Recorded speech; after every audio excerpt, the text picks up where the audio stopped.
Turn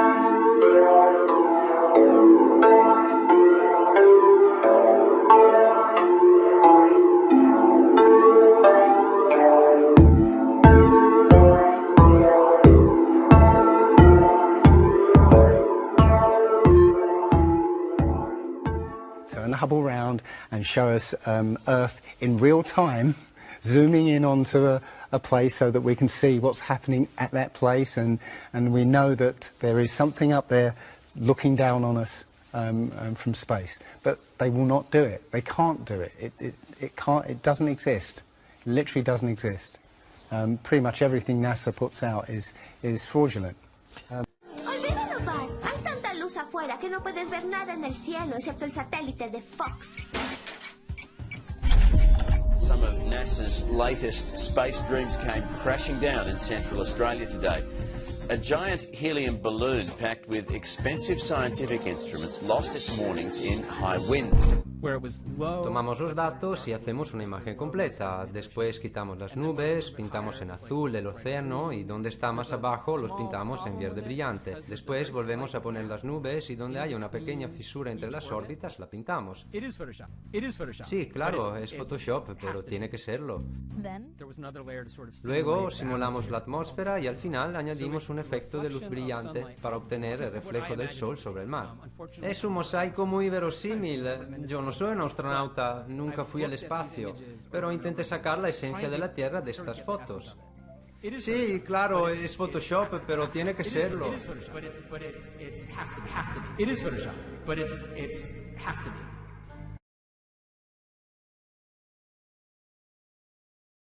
Nobody has actually really gone all the way across Antarctica. Yeah. Now there are millionaires out there who could, assemble the resources to make an expedition and completely, go across and chart Antarctica and make a name for themselves, being the first person to do that. Yeah. But nobody ever does. If a pilot is flying around the curve of the Earth, then he should be dipping the nose down. Every 5 minutes he should be dipping the nose down to stay around the curve. But the thing that really got me interested was, as you say, the gyroscope. In a plane there is an artificial horizon, okay, and it's based on a gyroscope. And if you spin a gyroscope on a surface, it will want to stay upright. You can twist and tilt the surface as much as you like. The gyroscope will stay upright. So if a plane has a gyroscope and it starts following the curve of the Earth, the gyroscope would stay upright, which means the artificial horizon will start to roll backwards. But it doesn't. That's absolute proof that a plane flies over a flat surface rather than a curved one. Because I asked the pilot on my last flight, do you ever notice the artificial horizon rolling backwards? He said, no, but the artificial horizon has complex electronics in it to make sure it knows where it is on the Earth and it compensates. But I went to the manufacturer of the artificial horizon and they confirmed to me that it's completely mechanical, nothing electronic in it whatsoever. So it's literally just a gyroscope that can freely move. So that right there is proof to me that planes fly over a plane.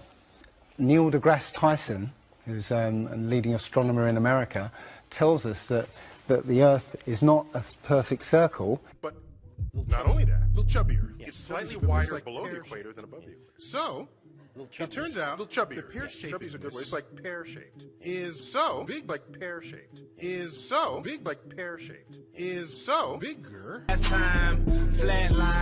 Pues que si pudiera suponer que el universo es plano, y cada vez hay más datos astronómicos que demuestran que es más bien plano. What you find is that they create a universe that is perfectly flat. Flat. It is actually an oblate spheroid. It's squashed and wider at the equator. Yeah. So. Znači po stesnet je na polovite, a po širok je na ekvatorot. Exactly. So my question to him would be, why is there land at the equator? Because water will move more readily than rock. So if the Earth is spinning, the water will be collected at the equator. I mean, if you spin a wet tennis ball, the water shoots off at the equator, essentially. So all the water will be gathered around the equator. So why is there land at the equator? Doesn't make any sense. And it seems that nobody's ever on the space shuttle. And the proof of that is the Challenger disaster.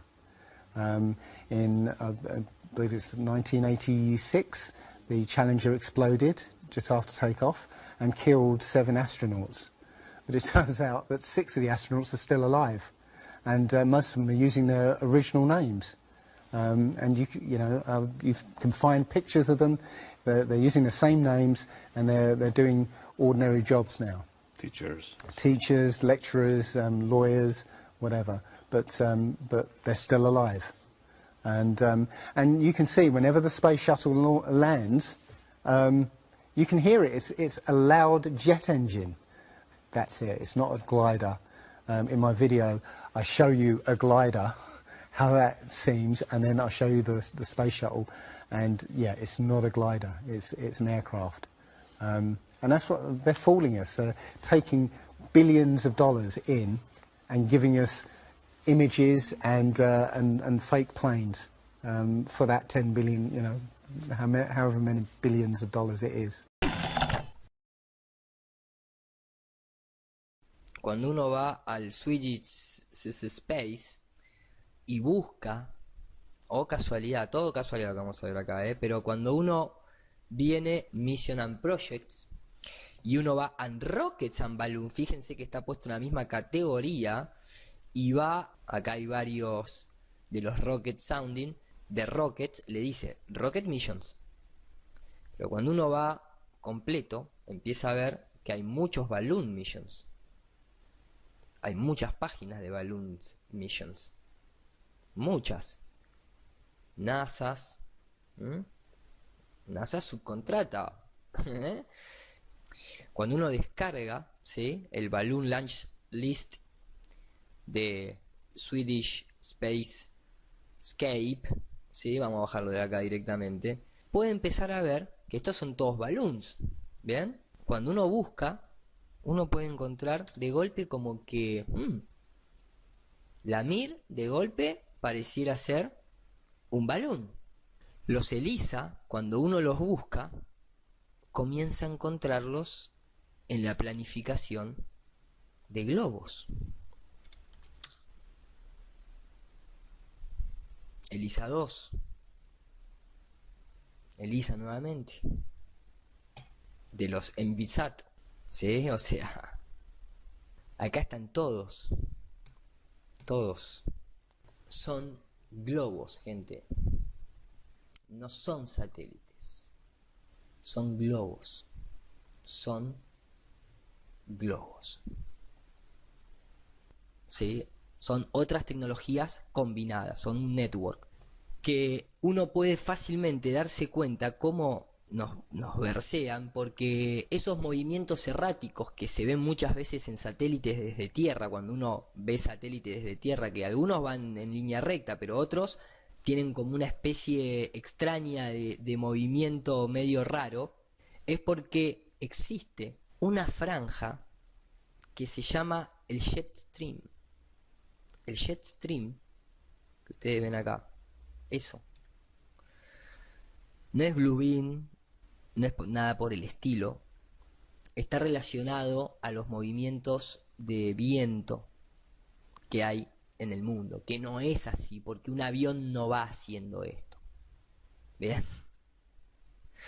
Pero el jet stream es utilizado y es detectado por un montón de vehículos que viajan en el aire, que lo que hacen es aprovechar eso para ir más rápido. Por ejemplo, este 777 a través de esta línea de viento rompió un récord de tiempo en llegada. Es una noticia, 745 millas por hora. O sea, un Concorde retirado justamente del British Airways, alcanzaba los 761 millas por hora. Showing that it arrived an hour and a half before schedule. This also not only cuts the journey time down, but saves on fuel. O sea, les ahorra combustible, también por eso lo utilizan. But thought it was interesting here, Interesante, exactamente, maestro. as these planes are riding the jet stream, getting pretty dang fast up O sea, there. ellos conocen todo el tema del windstream, como les venía diciendo, inclusive aparece en algunas noticias, ¿sí? O sea, Today's question that you sent in involves the jet stream. So, Dirk, what's the question? acá están los jetstream y las noticias también.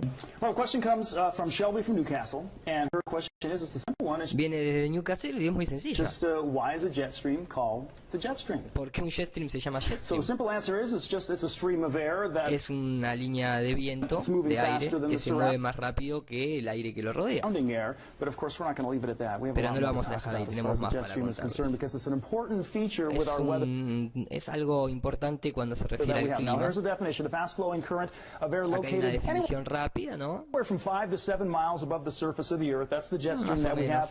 have, over us. It can be upwards of, a mile to 3 miles thick. The jet stream itself, it can run anywhere from 1,000 to 3,000 miles. And you can see that aircraft love to find the jet stream because that just adds to their ability to go get there faster and, of course, use less fuel. Obviamente Jet stream. esto es lo que se But mainly utiliza, it's the polar jet stream that we're ¿no es cierto? Esto que acá te lo muestran así, nosotros sabemos, eso no es tan así, ¿eh? Eso también tiene que ver con un modelo de una Tierra plana. Lógicamente puede ser mapeado en un planiferio, ¿no? Porque no es simplemente que tenga que ser sí o sí esférica la Tierra. O bueno, o lo podemos reproducir en un... esto es una proyección, ¿sí? La equidistante. Equidistante en realidad significa que la distorsión que hay ahí es igual a cuando se ve bien. Esta clase de grilla en el cual se deforma, en realidad está compensando, por eso se llama equidistante. Y acá empiezan a explicar, y ahí es donde viajan, y es por este motivo que nosotros encontramos movimientos erráticos en un montón de satélites. Incluso acá es donde entra en juego nuevamente el plan B. Siempre que veamos esto, nos van a contar de que es un avistamiento ovni, ¿sí? Por ejemplo, acá vemos, ¿no? Cómo aparecen esos puntitos ahí. Ahora, fíjense, ¿por qué se piensan que van a la misma velocidad? ¿Porque se pusieron todos de acuerdo? No, van a la misma velocidad y van en esta franja porque cuando se lanzan estos globos se coordinan y van en la misma velocidad porque van por el mismo jet stream. ¿Bien? Se ve en rojo porque está en un atardecer, pero les puedo poner otro que también saqué de todos estos que se hablan de ovnis, los Skywatch Sessions, y acá se ve, ¿no? Otro más que sube, va por un jet stream. No es que está subiendo, la persona está en el cenit, básicamente está muy por debajo de donde le está pasando. Acá lo acelera. ¿Por qué lo acelera la persona? Porque muestra el recorrido que está haciendo. Ahí viene otro manteniendo la misma línea, la misma distancia, y lo acelera porque está podrido, y si fuese un ovni o un satélite estaría viajando muy despacio. Entonces lo acelera como para ponerle un poquito de onda al video, porque si no la gente se le queda dormida. Dura 13 minutos, imagínense. Acá vemos otro que van a ir en la misma órbita para terminar chocando en algún momento, tal vez. Y, uy, ahí le pasó a este, guarda, guarda. Acá vemos otro, que puede ser claramente, fíjense que cuando hace zoom, se parece a uno de esos globos de alta presurización, tipo ovoide, ovalado. Y acá cuando hace un zoom out, justo viene un avión, por el jet stream. No todo eso es chemtrail. Bueno, ya lo hablamos, ¿no? Pero viene por un jet stream. Estos son los satélites, muchachos. A esa altura, por eso se puede ver a simple vista cuando no está en el campo. El resto lo hace la mente. La imaginación de la mente es la que produce que esto pareciera tener cuando uno está viendo un punto blanco que supuestamente tiene los paneles solares y supuestamente tiene la cámara y supuestamente tiene esa forma que tienen los satélites, básicamente. Por eso es tan importante conocer todos estos temas, porque bueno, ahí pueden verse cómo va justamente por ese jet stream. Entender que la Tierra no es esférica abre las claves a muchas cosas y te saca justamente de un montón. Bien algo, o sea, para la gente común existen globos con una presurización, pero para gente que está en todo esto y que saben que hay que mantener ocultos ciertas verdades, existe otro tipo de hecho, existe un método, estos, ¿sí? Acá lo podemos ver, acá van los zero pressure balloon a esta altitud, pero acá van los super pressure balloon.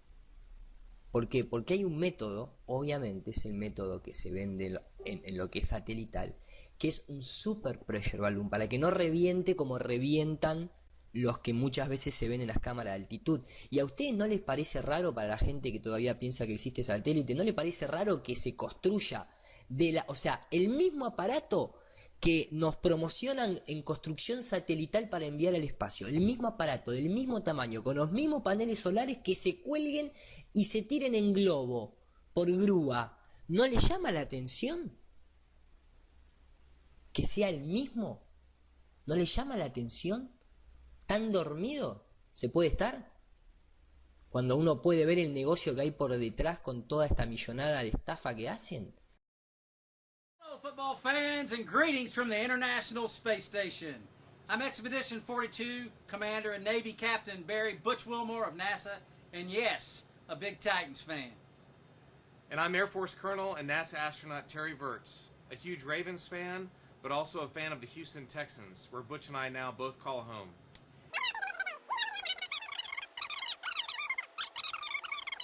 Back to you guys at the NFL Network. Butch, it's going to be cool to watch the Super Bowl from Mars someday. Absolutely.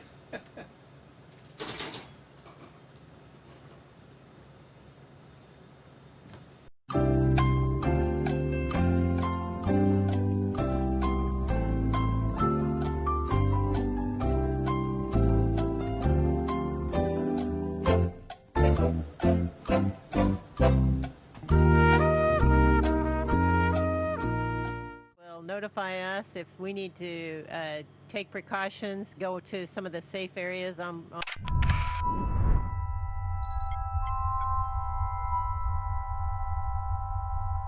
About to break a big record tonight. Tonight, Commander Whitson making history with her record for any American. By the time she lands in September, her tally will be 666 days in space. 666 days in space. 666 days in space. And just one final question. Houston, we have a Super Bowl. All right, Houston, we have a Super Bowl.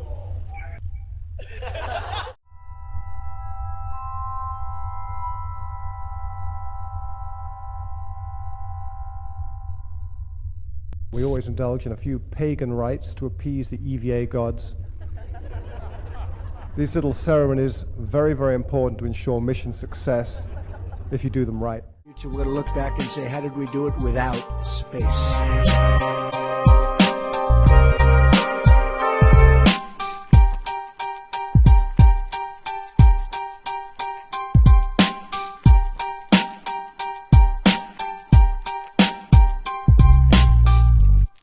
It's easy. If everybody's been trained into believing that this is real, right, and there's space, and it's within our interest to explore space and you know, go to the moon, go to Mars. Yeah, people will pay for it, and they're making billions.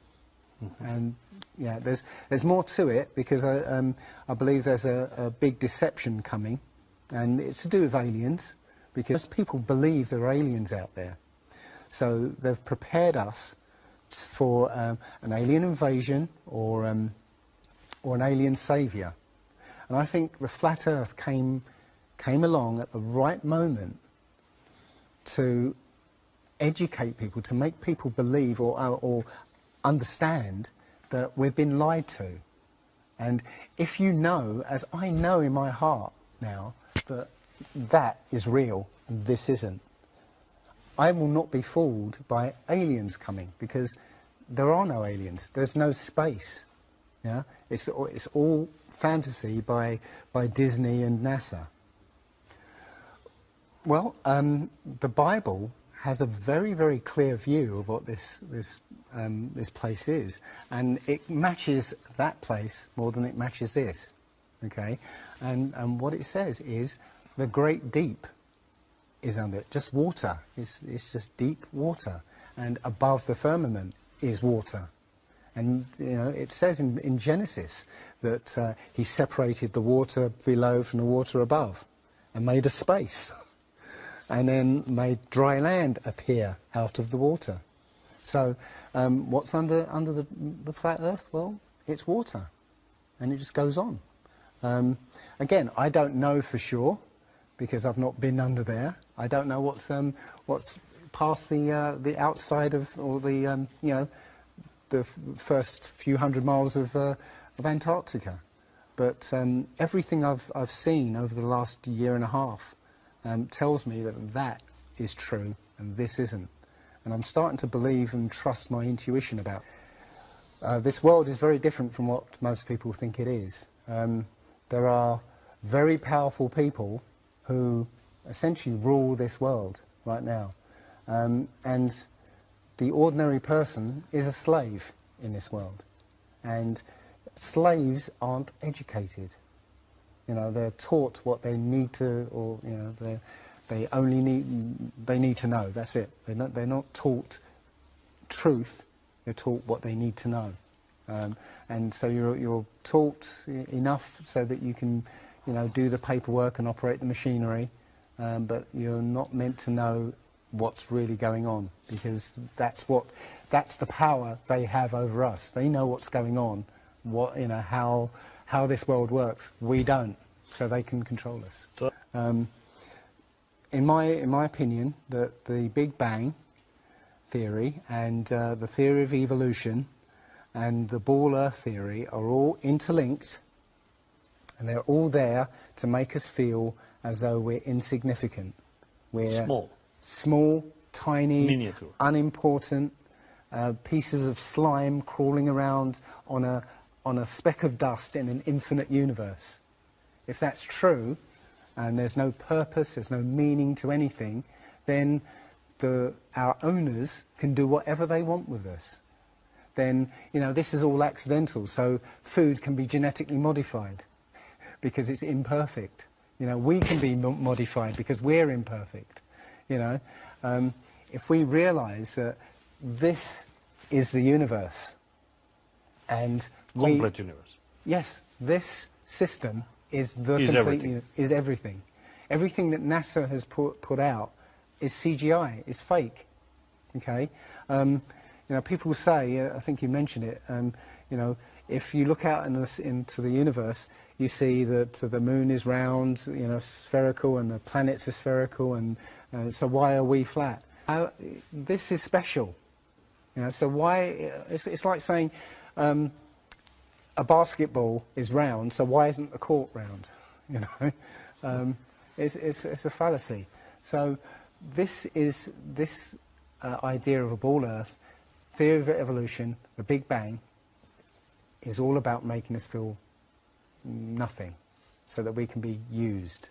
If everybody realised how special we all are, how unique every single life is, then this whole world would change overnight.